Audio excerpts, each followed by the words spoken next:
Alors bonjour à tous et à toutes. Nous sommes ici sur le plan BIM 2022, le plateau à BIM World. Et nous allons pendant 2 journées présenter un certain nombre d'actions, 8 actions qui ont été concoctées pour ce plan de la maquette numérique. Alors nous avons aujourd'hui avec nous pour présenter ces 2 journées Yves Lafoucrière, qui est le président du plan BIM 2022. Et puis également à sa droite, Eddy Alix, qui est chef de projet d'innovation dans la construction et qui est en charge du pilotage du plan BIM 2022 pour la DHUP. Voilà, alors on va leur laisser présenter ces 2 journées. À vous, messieurs. Bonjour à tous. Écoutez, pour moi, c'est un très grand plaisir en tant que président du plan BIM d'introduire ces 2 jours de séance sur le stand du plan BIM 2022. C'est un double plaisir. D'abord parce que la dernière fois où je suis venu au salon BIM World, c'était il y a un peu plus de 2 ans, mars 2019. J'avais pris la présidence du plan BIM 3 mois avant et j'avais découvert ce lieu fantastique où pouvaient se rencontrer tous les gens intéressés par le BIM, que ce soit les producteurs, les éditeurs, les entreprises de bâtiments, les territoires et puis les acteurs du plan PTNB qui redémarrait sous le nom du plan BIM. Et le deuxième plaisir pour moi aujourd'hui, c'est que pour la première fois, nous avons un stand. Le plan BIM a un stand. Nous l'avions souhaité, je me rappelle, dès les comités de pilotage du printemps 2019, après BIM World de mars 2019. Et puis, on avait décidé donc en décembre 2019 d'être présent sur le salon BIM World du printemps 2020. Le Covid est arrivé là-dessus. Et nous sommes allés de report en report, puisque au printemps, on espérait pouvoir reprendre en septembre 2020. Puis ensuite, ça a été peut-être au printemps 2021. Et voilà, finalement, on est très, très content d'être pionnier un petit peu, parce que je pense qu'on est parmi les premiers salons qui redémarrent en présentiel à Paris. Merci aux organisateurs de BIM World et merci à toutes les équipes du CSTB, d'ADN qui participent à l'animation du plan BIM 2022. Je pense que c'est très important ces 2 jours parce que, surtout en sortie de Covid, il faut qu'on sache allier la puissance de la transformation numérique avec la qualité des échanges et des interactions entre les acteurs. Et quoi de plus significatif de ça qu'un salon, puisque pendant ces 2 journées, les gens en permanence vont pouvoir échanger avec tout ce qui tourne autour de la transformation numérique et en tout cas du secteur qui nous concerne tout particulièrement, le secteur de l'immobilier. Voilà ce que je voudrais dire en introduction. Peut-être Eddy, un petit mot en tant que chef de projet du plan BIM pour la DHUP. Oui, merci. Donc, ravi tout comme vous d'être là, à vos côtés, parce que c'est aussi une première. Je crois que c'est la première fois qu'on se retrouve tous les deux, Yves, sur un plateau. Donc, je salue toutes celles et ceux qui sont là déjà, et puis toutes celles et ceux qui nous verront en différé, parce que je crois que nous sommes enregistrés. Donc, donc là, le salon prend ses marques, les participants arrivent, et ça, c'est plutôt une bonne chose. Alors, content d'être là, content de parler du plan BIM parce qu'effectivement, ça traduit l'accompagnement souhaité de l'État auprès des acteurs, un accompagnement des acteurs dans leur transition numérique, la digitalisation de leur processus métier. Ça, c'est important. Alors, cet accompagnement, il ne date pas d'hier.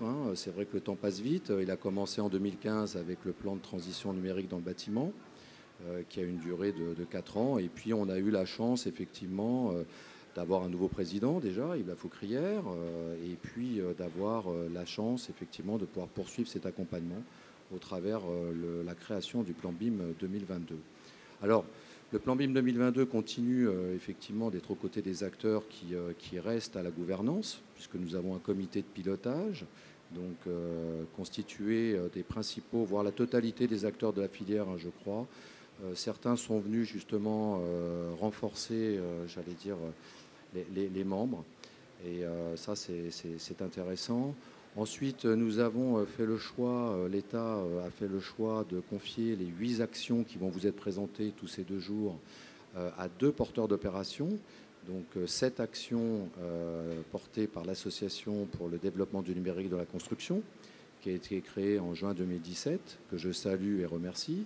Ensuite, une action phare qui est l'action 8, la plateforme collaborative Croquis, qui est porté par le Centre scientifique technique du bâtiment, que je salue également, que je remercie également pour les travaux de développement et maintien de cette plateforme.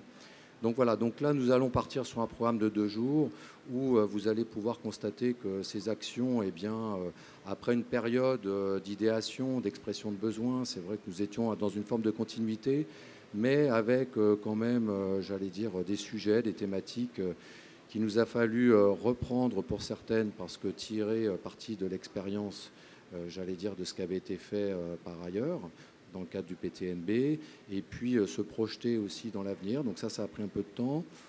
On a relativement bien géré le coup de frein de la crise sanitaire, donc ça c'est plutôt aussi à saluer. Là je salue bien sûr l'ensemble des organisations professionnelles qui ne sont pas démobilisées, bien au contraire. Alors c'est vrai que pour nous, cette contrainte, on y reviendra, a été une vraie opportunité à l'échelle de nos sujets. Voilà, puisqu'il a fallu utiliser mais Yves en parlera. Et puis, voilà, donc vous verrez qu'il y a beaucoup de choses qui ont été plantées, qui sont en train de pousser et qu'on va pouvoir récolter d'ici quelques mois. Voilà. Merci Eddy. Je voudrais rebondir sur ce qu'a dit Eddy Alix en vous donnant un petit peu mon impression. Moi, j'ai pratiqué pendant des décennies le métier de maître d'ouvrage. J'ai eu l'intuition très tôt, du reste dans la salle, je salue Christophe Lheureux, que la transformation numérique était quelque chose d'incontournable, d'indispensable et vecteur de progrès. Et je le redis encore plus maintenant, puisque depuis 2 ans et demi, là, je plonge dans tout ce travail d'acculturation, de transformation de la filière. Ce qui est certain, c'est que autant il y a 2-3 ans, beaucoup avaient l'intuition qu'il fallait y aller, autant je suis convaincu maintenant que tous les acteurs, quel que soit le métier, quel que soit le positionnement dans la création de la chaîne de valeur, tout le monde sent bien que c'est incontournable et qu'il faut y passer. Et vous allez voir dans les 2 jours qui viennent que les actions du plan BIM sont probablement peu connues. Ce n'est pas une communication grand public. Vous allez voir, comme l'a dit Eddy, c'est un peu un patchwork sur 7 actions et croquis dont je dirai un mot après, donc 8 actions et croquis, qui permettent d'approfondir de façon plus professionnelle tel ou tel sujet. Parce que dans le fond, le numérique, la transformation numérique, le BIM, c'est un petit peu comme M. Jourdain qui découvre ce que c'est que la prose. Donc si vous voulez, il y a le mot, mais derrière, il y a un champ de connaissances, il y a la grammaire, il y a les lexiques, il y a tout un travail à faire. Et maintenant, nous commençons à organiser, à structurer l'approfondissement de ces différents champs. Et c'est la maîtrise de ces différents champs qui permet petit à petit d'avoir une vraie transformation numérique. Alors, on a aussi le débat, est-ce qu'on en fait trop? Est-ce qu'il faut être plus directif? Est-ce qu'il faut que les maîtres d'ouvrage soient plus directifs? Je pense vraiment que toute transformation, pour qu'elle soit vraiment appropriée par les acteurs, suppose que chaque acteur, dans sa contribution à la chaîne de valeur, trouve ce que va apporter de plus le numérique. On n'en est pas encore là à l'heure actuelle, il ne faut pas se raconter d'histoire. Autant un commercialisateur chez un promoteur va se rendre compte très facilement de l'intérêt du numérique pour vendre ses logements ou vendre ses espaces de travail. Autant un gardien d'immeuble va voir l'intérêt du numérique quand il aura enfin sur sa tablette les plans du 3 pièces qu'il va louer à monsieur ou madame Duchemol. Mais si vous voulez, il y a d'autres branches d'activité pour lesquelles ces outils de visualisation ne sont pas le sujet. Quelqu'un qui pose des plaques de plaques hostiles sur un chantier, son problème, ce n'est pas la visualisation. C'est par contre une préparation beaucoup plus en amont des matériaux qu'il va utiliser pour rationaliser ses interventions, perdre moins de temps sur le chantier, avoir moins de déchets à traiter. Et donc à chaque fois, il faut reprendre le sujet de la numérisation en fonction des métiers de la chaîne de valeur. On en reparlera, on a du reste une table ronde en fin d'après-midi à laquelle j'invite tous les gens qui s'intéressent au secteur à venir. Je débattrai avec Étienne Crépon pour le CSTB, président du CSTB, et Emmanuel Accardi pour la DHUP. Je crois que derrière tout ça, il y a également une question de coût. La transformation numérique a un coût.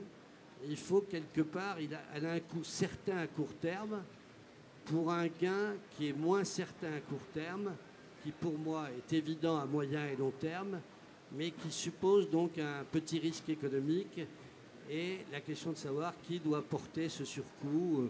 On en reparlera, je pense que vous en parlerez dans les jours qui viennent. Je suis prêt à en débattre avec qui le souhaite et je pense qu'il y a là des choses à faire en la matière.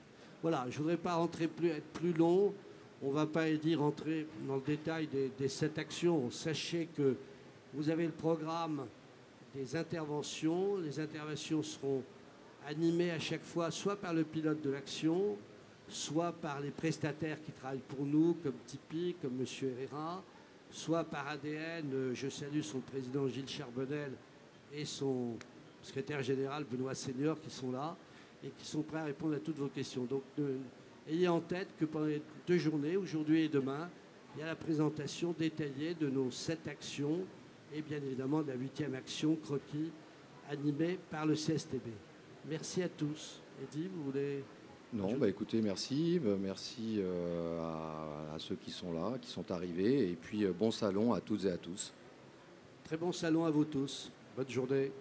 Voilà, merci messieurs. Merci pour cette présentation. Merci.